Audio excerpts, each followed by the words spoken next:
my name is Sharon, editor at FinTech Futures and the daily news at Sibos. I'm here live at Sibos, joined by Mishal over at Banking Circle. Mishal, hi, welcome. Hi, thanks for having me. What is it you do? So my role at Banking Circle is general manager, so I look after the London office. Banking Circle is a provider of banking services for fintechs and banks.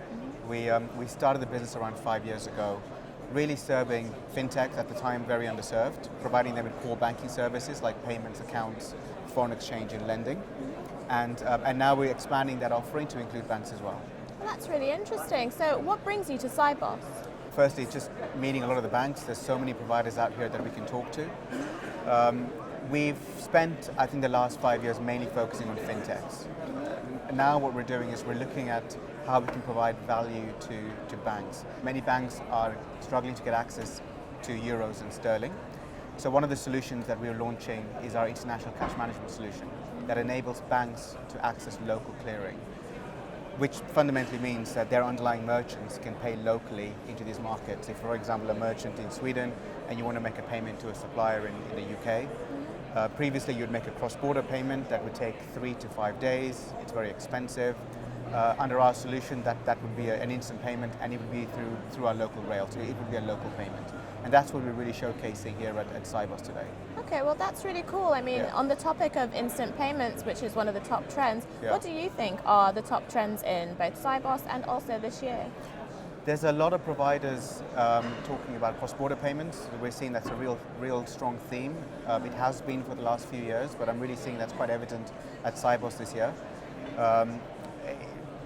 Some of the Chinese providers, the Chinese banks, they've got huge stands. I don't know whether you've seen. Yes, they are. It's quite wonderful. Yeah, it's pretty evident that they're expanding their businesses outside of China, and I think that entails a bigger demand for more reliable cross-border payments.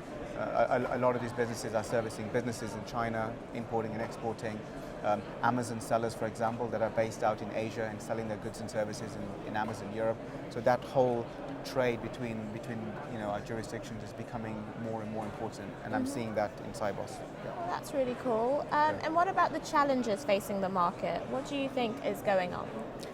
One of the other trends that I'm seeing at Sibos that I think is very relevant to our business is financial inclusion.